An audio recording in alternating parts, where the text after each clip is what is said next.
रमजान में मोदी जी का शक्ल देखने से रोजा टूट जाता है क्या? भाई हम तो मुस्लिम नहीं है, बट आई गेस्ट जब तुमको ये ख्याल आया तभी तुम्हारा रोजा टूट गया। अरे मेरे मुसलमान भाइयों, आज का रोजा कैसा रहा आपका?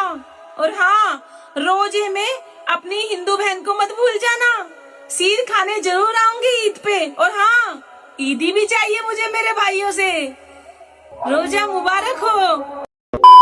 आज है माह रमजान की 19वीं सहरी और मम्मी कर रही है सहरी की तैयारी। सुबह के बजे हैं 4। मम्मी कौन सी सहरी है? 19वीं। सबको क्या बोलोगी? 19वीं सहरी की शुभकामनाएं। मम्मी कितने बजे उठती हैं आप? मैं तो 3 साढ़े 3 बजे उठ जाती हूँ। 3 साढ़े 3 बजे उठ जाती हैं? मम्मी एक बात बताओ, अल्लाह पे इतना विश्वास क्यों? तो ऊपर वाले पे तो विश्वास होता ही है, सबका मालिक वही है। बात तो सही है। अल्लाह मेरी दुआ कबूल फरमा ले, क्योंकि सब सो रहे हैं, सिर्फ मैं ही तेरी इबादत कर रही हूँ। अल्लाह ताला से अपनी दुआ कबूल करवा ले, मेरी शिकायत क्यों कर रही है? मेरे मुस्लिम भाई बहन, आप सभी को अस्सलाम वालेकुम।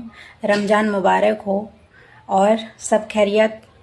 अब काफ़ी लोग कन्फ्यूजन में रहेंगे कि मैं मुस्लिम हूँ या हिंदू हूँ, तो भाई आप सब ना कन्फ्यूजन में मत रहो। मैं मुस्लिम भी हूँ, हिंदू भी हूँ, क्योंकि हिंदू मुस्लिम में मैं भेदभाव नहीं करती। शाबाश। भारत में अंधभक्तों को मुसलमान नहीं चाहिए, लेकिन मुसलमान का बनाया हुआ मिसाइल जरूर चाहिए। यही है ना सच्चाई अंधभक्तों? कमेंट करके बताना, ठीक ना? तो दोस्तों, शुरू की क्लिप देखकर तो समझ गए होंगे कि आज की वीडियो किस टॉपिक पे है, इसीलिए हम आप लोगों से कुछ नहीं बोलेंगे। आप लोग पहले पूरा वीडियो को देखिए, फिर जो बोलने का होगा आप लोग खुद कमेंट में बोलना। तो करते हैं वीडियो को स्टार्ट। वाह भाई वाह, वहाँ उत्तम नगर में हमारे तरुण भाई को मार दिया और तुम अभी भी नहीं लोगों से काम करवा रहे हो। हद हो गई यार। भाई एक बात बताओ, ये जो तरुण भाई के साथ हुआ है ये मैंने किया है जो तुम मुझे बोल रहे हो? बल्कि मैंने तो अपने सोशल मीडिया पे डाला भी था यार, जो भी लड़के के साथ हुआ है बहुत गलत हुआ है, कड़ी से कड़ी सजा मिलनी चाहिए। तुमने तो लाइक भी किया था, फिर भी यार तुम मेरे बारे में ऐसा बोल रहे हो। अरे हाँ शाहिद भाई, मैं जानता हूँ आपकी सोच बहुत अच्छी है, आप ये घटिया काम कर भी नहीं सकते, लेकिन मेरे कहने का मतलब ये है कि जिन लोगों ने ये काम करा है वो थे तो आप में से कुछ लोग। समझ रहे हो ना मेरी बात? हाँ भाई सब समझ रहा हूँ, अच्छे से समझ रहा हूँ। तो तुम मेरी एक बात का जवाब दो, ये जो 12 साल के लड़के को मार दिया, उन्नेज नाम था, तुमने भी खबर सुनी होगी। रोजा रख रखा था उसने, उसके दोस्त उसको घर से बुला के ले गए और उसकी हत्या कर दी। तो क्या मैं ये बोलूं कि तुम्हारे लोगों ने करी ये हत्या है?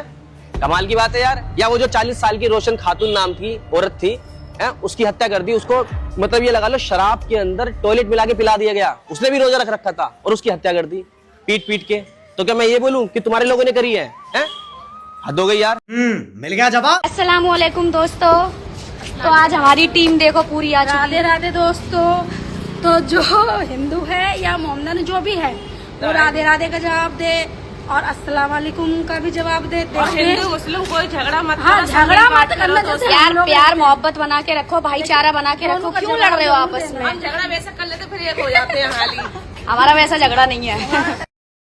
4 काम बहुत मुश्किल है भाई। मच्छर को जैकेट पहनाना, चींटी को लिपस्टिक लगाना, हाथी को गोद में बैठाना और अंधभक्त को समझाना। बहुत मुश्किल है भाई, बहुत मुश्किल। हिंदू मुस्लिम एकता की मिसाल को देखिए। 2 स्टूडेंट एक ही कमरे में रहते हैं, एक हिंदू है और एक मुस्लिम। एक देखिए नमाज पढ़ रही है, इबादत कर रही हैं, और दूसरी तरफ पूजा चल रहा है। इन दोनों की मोहब्बत को देखिए। क्या कहना चाहेंगे प्रतिक्रिया दीजिएगा और वीडियो को शेयर भी कीजिएगा। इस्लाम की खूबसूरती है ये बड़े भाई जो आप लोग देख रहे हैं। एक हॉस्टल में 2 लड़कियां पढ़ रही हैं, एक हिंदू है एक मुसलमान है, और मुस्लिम बहन सजदे में गिरी हुई हाथ उठा के दुआ मांग रहे हैं। हिंदू बहन कहती है अगर दुआ मांग ली है तो ला मुझे दे दे, और वो मुस्कुराते हुए इनके चेहरे पर हाथ फेर देती, कहती है ले तू ही ले ले। ये है इस्लाम की खूबसूरती जो आप लोग अभी अभी देखें। अगर इसे समझ रहे हैं तो वीडियो शेयर जरूर करना। यही नहीं, अभी और सुनिए। कहते हैं ना, अपना धर्म छोड़ के अगर किसी और धर्म में जाओ तो हमें बहुत चीज सेक्रीफाइस करनी पड़ती है। अपनी फैमिली छोड़ना पड़ता है, अपने फ्रेंड छोड़ने पड़ते हैं, अपने नेबर्स छोड़ने पड़ते हैं, अपने रिश्तेदारों को छोड़ना पड़ता है, मतलब बहुत सी चीजें छोड़नी पड़ती है। और यही चीज मेरे साथ हुई। जब मैंने इस्लाम में एक्सेप्ट करा तो मैंने सभी चीजों को, इन सबको छोड़कर मैं इस्लाम में आई। तो इन सब चीजों को छोड़ने के बाद क्या मिला था? सिर्फ इस्लाम मिला था। और इस्लाम में आने के बाद मुझे सब्र मिला। और जब मैंने सब्र के बारे में पढ़ा तो उस सब्र का जो मुझे फल है आज मिला। जो मेरा परिवार, मेरे फ्रेंड्स, मेरे घर वाले, मेरे रिश्तेदार, वो सभी चीजें मिली जो मैंने सेक्रीफाइस करी थी। कहते हैं ना, सब्र का फल मीठा होता है, तो ये वही चीजें वो, और ये चीजें मुझे इस्लाम ने दी है। कितना अच्छा बात बोला बहन। आंटी, ये मंदिर है क्या? नहीं बेटा, वो मंदिर नहीं, मस्जिद है। आंटी, वो क्या होता है? बेटा, जैसे हिंदुओं में मंदिर होते हैं ना, वैसे ही मोमडन्स में मस्जिद होते हैं। यहाँ भी पूजा ही करते हैं क्या? नहीं बेटा, यहाँ पूजा नहीं, यहाँ इबादत करते हैं। बेटा क्या बात, अभी तक तो घर नहीं गई? मौलवी साहब देखिए ना, इस बच्ची को मंदिर और मस्जिद में फर्क नहीं पता, बस वही समझा रही थी। ये मस्जिद को मंदिर बता रही थी। आंटी, ये कौन है? बेटा, ये मौलवी साहब है। मतलब बेटा, जैसे मंदिर में पंडित जी होते हैं ना, वैसे ही मस्जिद में मौलवी साहब होते हैं। पंडित जी, आपके लिए मम्मी ने भिजवाया है। बेटा ये क्या है? वो क्या है ना, आज मेरे दादाजी की ना बरसी है। मेरी मम्मी ने बोला है कि पंडित जी को दे के आ जाओ। पंडित जी ने खाया, दादाजी ने खा लिया। ये तुम्हारी मम्मी ने मेरे लिए नहीं भिजवाया होगा, मैं पंडित नहीं हूँ। बेटा आप एक काम करो, ये खाना जाकर ना सामने मंदिर में दो पंडित जी को। मैं मंदिर गई थी, वहाँ पर पंडित जी नहीं थे। आंटी ने बोला कि जैसे पंडित जी होते हैं वैसे आप हो, आप खा ले दो।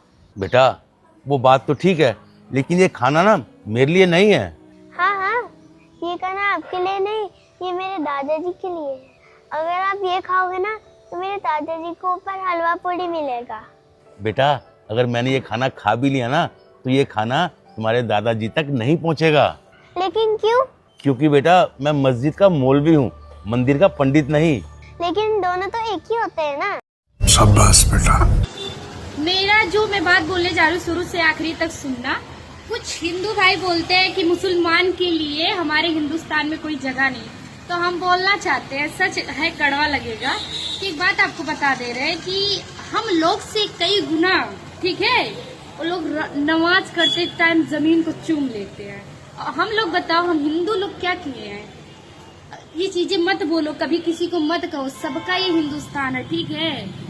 गीता और कुरान में कोई अंतर नहीं है, बस हमारे हिंदुस्तान में हिंदुस्तान बनकर जो है सब बेहतर है। हम लोग से कई गुना, अभी रमजान का महीना चल रहा है ना, कितना बार धरती माँ को चूम रहे हैं ना, आप भी नहीं गिनती कर पाएंगे। तो प्लीज किसी को कुछ कहने से पहले, किसी के जात और बिरादर में झांकने से पहले खुद एक बार अपने में झांक लो। मेरे जैसे बनो। मेरे दिल में ना हिंदू के लिए कुछ है, ना मुसलमान के लिए कुछ है। मस्जिद और मंदिर एक है, गीता कुरान एक है, तो आप लोग के मन में भी एक ही रहना चाहिए।